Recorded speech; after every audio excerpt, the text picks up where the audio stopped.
Ed Martin is a hell of a guy, an attorney at law, a patriot, and a victim of the swamp, perhaps. He's been the interim U.S. attorney in the District of Columbia. He is President Trump's pick for that very important spot, U.S. attorney for D.C., and he may not get it. Some of the reasons why I like him. President Trump's choice, and this is a lawyer who actually raised money for January 6 defendants, almost $1 million, actually, when you add it all up. He has defended the January 6ers when a lot of lawyers wouldn't touch him with a 10-foot pole. He would be, light years better than the guy under Biden. His name was Graves. This guy made Jack Smith look like a normal person. He persecuted, over-prosecuted the January 6ers. We need Ed Martin, and we may not get him, and we may get somebody just like this Graves character because of Tom Tillis. Now, who is Tom Tillis? Tom Tillis is an alleged Republican from North Carolina, and he's one of these guys, in my opinion, who likes to go back to North Carolina and tell tall tales about January 6th and how he had his life on the line and he came this close, and January 6th was the worst thing in the world, right? Pearl Harbor, 9/11, all wrapped up into one. We've been told that for many, many years. I don't know if he's actually buying it or just going along with it, but this is why Ed Martin's not going to get the job. It's Senate confirmed, and he's got a little procedural trickery to stop it. We probably have a difference, is I think anybody that breached the perimeter should have been in prison for some period of time. Whether it's 30 days or 3 years is debatable, but I have no tolerance for anybody who entered the building on January the 6th, and that's probably where most of the friction was. He also seems to have no curiosity at this point about what really happened on January 6th. The January 6th committee, we all know that was a farce. So what are the facts? What about the FBI informants? What about the... I'll get to it. Next. I see. So he disagreed with you on that? Well, no, I have to say that Mr. Martin did a good job of explaining how there were people that probably got caught up in it. But they made the stupid decision to come through a building that had been breached and that the police officers and others were saying, stay away. All right. Well, that had been breached. Has this guy not watched the show? A lot of them, I'm sorry, they have not seen the footage I'm about to show you. So many people are in the dark about this stuff. The little cop waving people on. Now, did these people breach the Capitol? No, they were essentially escorted on. Others were welcomed to the Capitol. Doors open, we believe, by Capitol police officers. Is anybody raising any kind of a fuss? Hello, welcome to the Capitol. Step right in.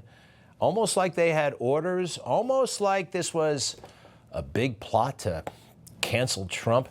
Oh, and the smoke grenade when it was thrown into a peaceful crowd. The crowd is peaceful, and that was actually tear gas, a stun grenade, and it got a lot of people upset. You don't do that when the situation is under control, and it was under control, actually.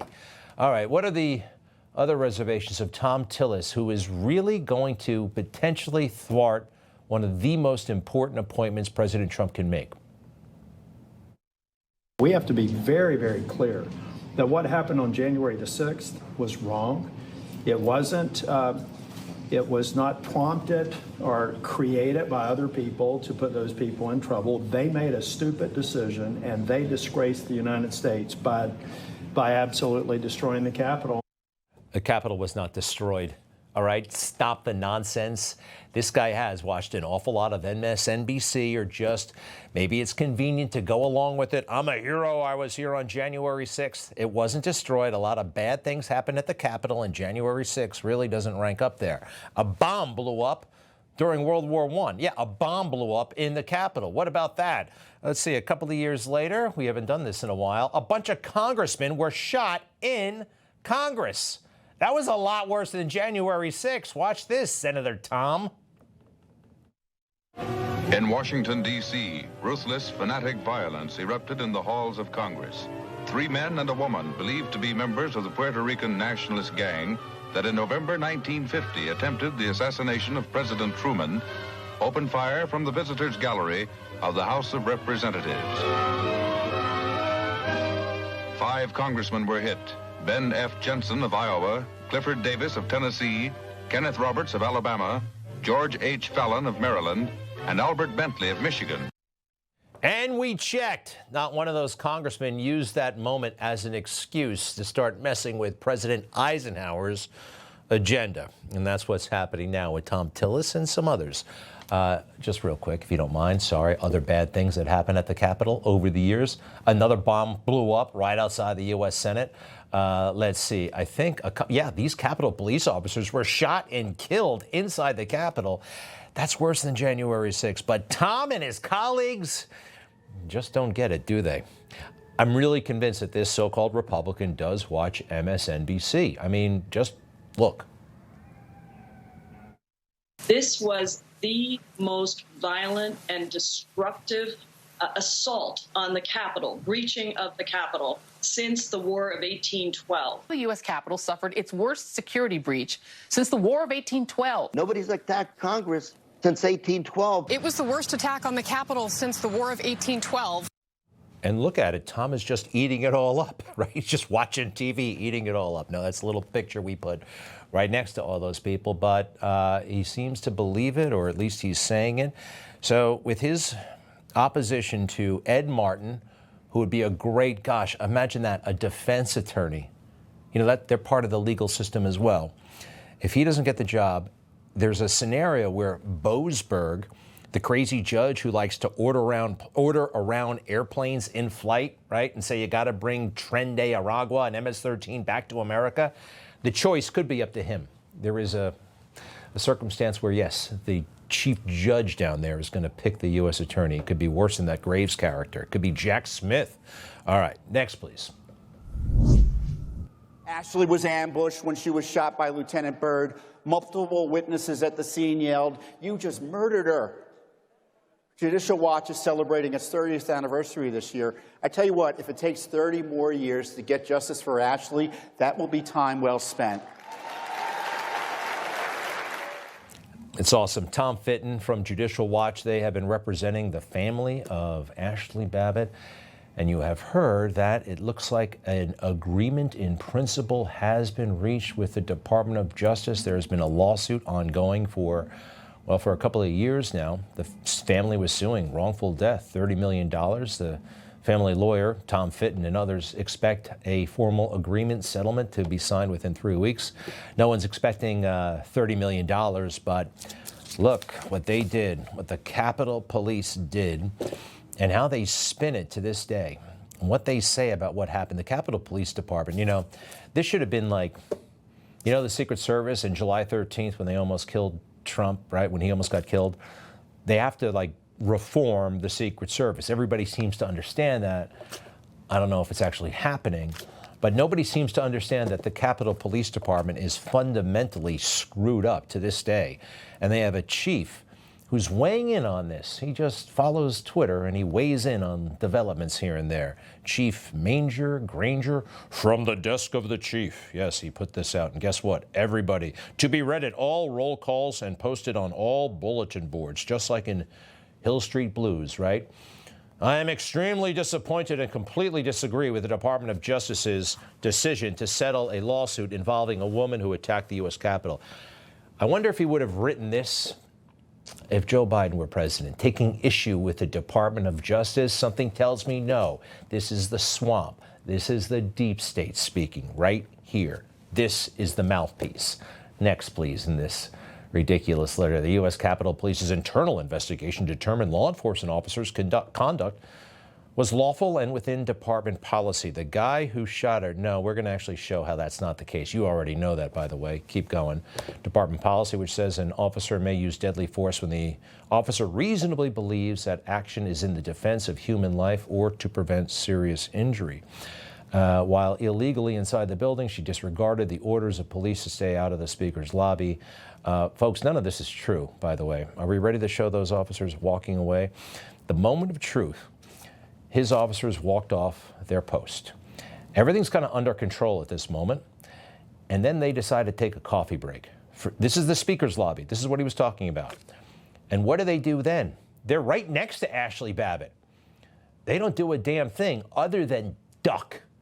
I just still can't get over this. When we haven't had a real investigation. Watch those cops against the wall, the ones who are on a coffee break. Yep, they're ducking right now. They're taking cover because of the gun. And they don't do a damn thing to stop Ashli or to advise her or whatever, to protect her. They don't do anything to protect her.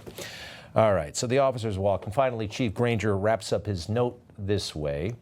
The settlement is insulting to every officer who protected the Capitol on January 6th and those who feared for their life on that dark day. No, the black guy, the problem here, the insult is that you never fired Byrd, the guy who pulled the trigger, the guy who fired his gun at a stolen vehicle in his neighborhood, who got written up all the time for getting into arguments at social occasions with other cops, and lost his gun in a public restroom. That guy somehow was still on the job. And the Capitol Police screwed up that day. This mythology that they were heroes, wrong. Can anybody explain this? Why are you letting this happen? Why haven't you called for backup? Where is your backup? This is our damn Capitol building, and y'all are letting it get destroyed on your watch. Yeah, not our job. We're just here to observe. Hey, why doesn't it say police on their uniforms either? They're just like all in black. Weird. So Chief Granger, one of the reasons why I'm frustrated about this letter and his public stance, well, he hasn't really said anything. They don't take questions about this matter. They never had a press conference about Ashli Babbitt. Fire chief, kind of looks like the police chief, right? Didn't speak out. In fact, they played an optics game. When it was time to talk about January 6th, the first real big hearing, it wasn't a chief, it wasn't the assistant chief. They found a captain who wasn't even there that day. Thank you for the opportunity to speak before the committee today, and thank you all for your service to our country. My name is Captain Carnisha Mendoza, and I've served with the United States Capitol Police for 19 years. I take a lot of pride in my job. Prior to serving with the Capitol Police, I served as an active duty soldier with the United States Army. My last duty station was split between the Pentagon and the Washington Area Criminal Investigations Division. All right, that's all great. Why are you the chief spokesperson here? You're a captain, you're not in charge of the department. I have no beef with her. It's the people who put her out there and hid behind her, partly because of optics and how people look and how people will treat people who look a certain way, right? She was there that day, but not when it started. She got there a couple of hours later, which is another peculiar thing and kind of confirmation that this is an optics game that Granger and the rest of them are playing. It was approximately 1:30 in the afternoon. I was home eating with my 10-year-old, spending time with him before what I knew would be a long day, when a fellow captain contacted me and told me things were bad and that I needed to respond in. Yeah, all right, 1:30, you're at home. They're hiding behind people of color often and women because somehow it will be tougher for lawmakers to question them. This is one of the cynical tricks played by the deep state all the time. I wonder what Granger has to say about Ashli Babbitt we saw, but Roseanne Boylan, she doesn't get enough attention. There is some confusion about this, but less in my mind than before, because I finally saw this video of an officer wailing on her as she's collapsed and seemingly unconscious. You see that? See the person? Yeah, I believe that's a Metropolitan Police officer beating her up as she's on the ground with the stick. And Roseanne Boylan would die later. How about that? Ashli Babbitt is finally going to get justice, and that is a great thing. Tom Fitton, thank you. President Trump, if this thing comes together, I think a lot of thanks goes to him as well. Information. Truth. Is freedom. Is Newsmax. It's real news for real people.